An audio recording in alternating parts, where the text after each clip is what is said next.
ಬಂಧುಗಳೇ, ಎಲ್ರಿಗೂ ನಮಸ್ಕಾರ. ಬೆಳಗಿನ ಶುಭೋದಯಗಳು.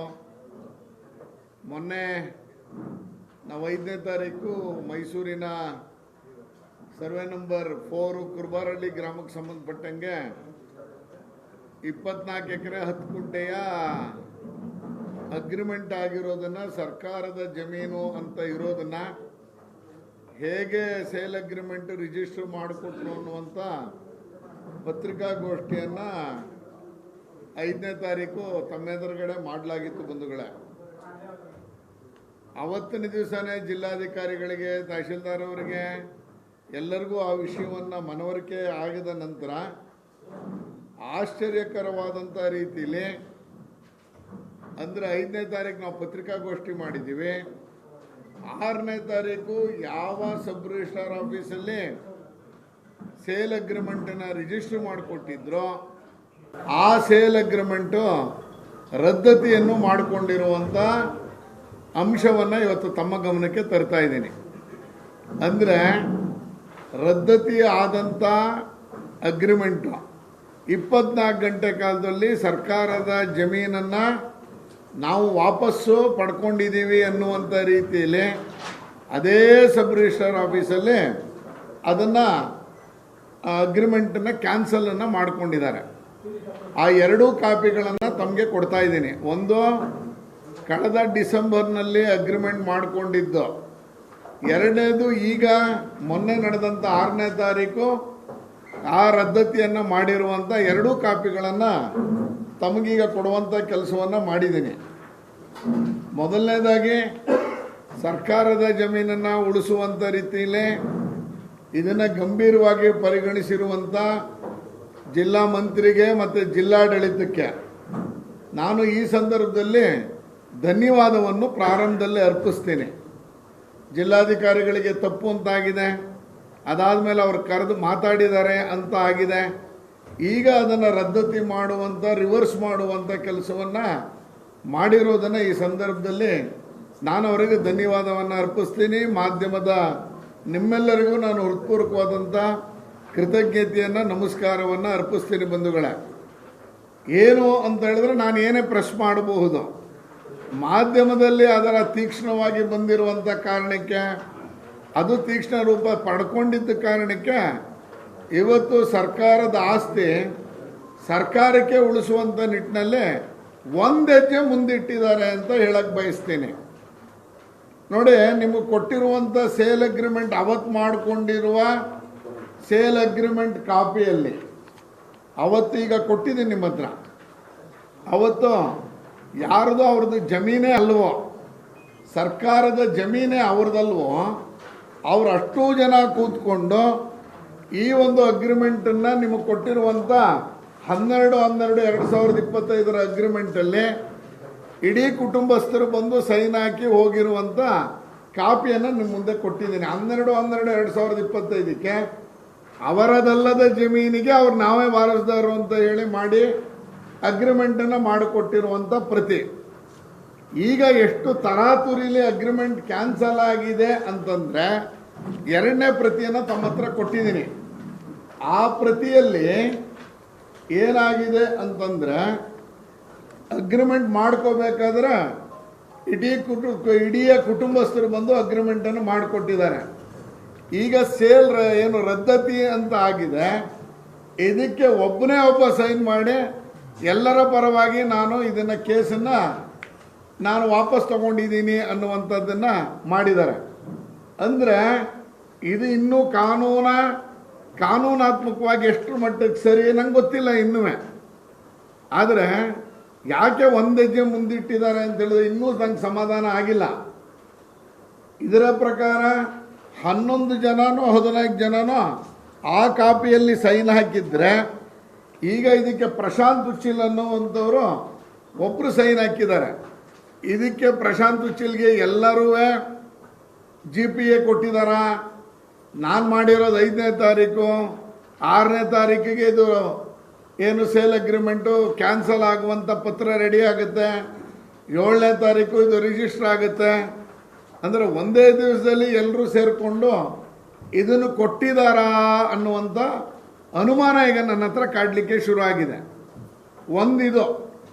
ಎರಡನೇದು ಹಳೆ ಅಗ್ರಿಮೆಂಟು 12/12/2025 ಅಗ್ರಿಮೆಂಟ್ ಪೇಪರಲ್ಲಿ ನಾವು ಇದಕ್ಕೆ ಎಷ್ಟೆಷ್ಟು ಹಣವನ್ನು ಕೊಟ್ಟಿದ್ದೀವಿ ಅನ್ನುವಂಥದ್ದನ್ನು ಚೆಕ್ ನಂಬರು, ಡಿಮ್ಯಾಂಡ್ ಡ್ರಾಫ್ಟು ಎಲ್ಲವನ್ನೂ ಈ ಹಳೆ ಅಗ್ರಿಮೆಂಟ್ ಪೇಪರಲ್ಲಿ ತೋರಿಸಿದ್ದಾರೆ ಬಂಧುಗಳೇ. ಅದರಲ್ಲಿ ಕಾಲಮ್ ನಂಬರ್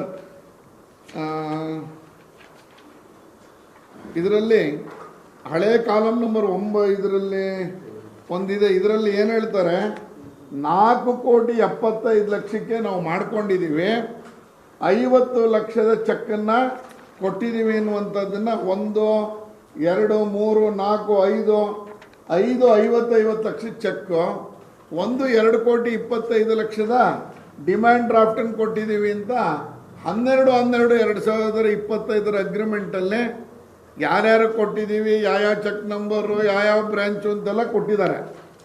ಆದರೆ ತರಾತುರಿಯಲ್ಲಿ ಅಗ್ರಿಮೆಂಟ್ ಕ್ಯಾನ್ಸಲ್ ಆಗಿರುವಂಥ ಈ ಪೇಪರಲ್ಲಿ ಒಟ್ಟಿಗೆ 4,75,00,000 ರೂಪಾಯಿನ ಸಮ್ಮುಖದಲ್ಲಿ ಸಕ್ಷಮ ಪಡೆದುಕೊಂಡಿರುತ್ತೇನೆ ಅನ್ನೋದನ್ನು ಹಾಕಿದ್ದಾರೆ. ಅಂದರೆ ಒರಿಜಿನಲ್ ಅಗ್ರಿಮೆಂಟಲ್ಲಿ ಯಾರ್ಯಾರಿಗೆ ನಾವು ಎಷ್ಟೆಷ್ಟು ಕೊಟ್ಟಿದ್ದೀವಿ ಅಂತ ಹಾಕಿದರೆ ಇದರಲ್ಲೇ ಭಾಳ ತರಾತುರಿಲಿದ್ದಂಗಿದ್ದಾರೆ.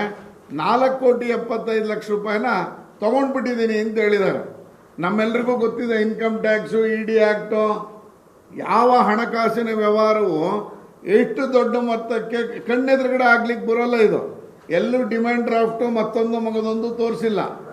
ಇದರಲ್ಲಿ ಹೇಳ್ತಾರೆ ಅವರು, ರಿಜಿಸ್ಟರ್ಡ್ ಕ್ರಯದ ಕರಾರು ಪತ್ರ ಸರಿ ಬೀಳದ ಕಾರಣ ನಾನು ನನ್ನ ಸ್ವಂತ ಇಚ್ಛೆಯಿಂದ ಮೇಲ್ಕಂಡ ಮರ್ಕುಂ ಕ್ರಯದ ಕರಾರು ಪತ್ರವನ್ನು ಈ ಮೂಲಕ ರದ್ದುಪಡಿಸಿರುತ್ತೇನೆ ಹಾಗೂ ಮುಂಗಡವಾಗಿ ಕೊಟ್ಟಂತ 4,75,00,000 ರೂಪಾಯಿಗಳನ್ನು ಈ ಕೆಳಕಂಡ ಸಾಕ್ಷಿಗಳ ಸಮಕ್ಷಮ ಪಡೆದುಕೊಂಡಿರುತ್ತೇನೆ ಅಂತೇಳಿ.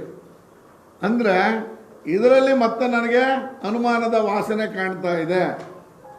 ಈ 4,75,00,000 ಇಷ್ಟು ದೊಡ್ಡ ಮೊತ್ತದ ವ್ಯವಹಾರ ನಡಿಬೇಕಾದ್ರೆ ಇದಕ್ಕೆ ಇನ್ಕಮ್ ಟ್ಯಾಕ್ಸಿನ ಕಾನೂನಿನ ಕಟ್ಟಳೆಗಳು ಎಲ್ಲವೂ ಇದಕ್ಕೆ ಬರುತ್ತೆ. 5 ಲಕ್ಷದ ಮೇಲೆ ನಾವು ಡ್ರಾ ಮಾಡೋಂಗಿಲ್ಲ, 5 ಲಕ್ಷದ ಮೇಲೆ ಕ್ಯಾಶಿನ ವ್ಯವಹಾರ ಮಾಡೋಂಗಿಲ್ಲ.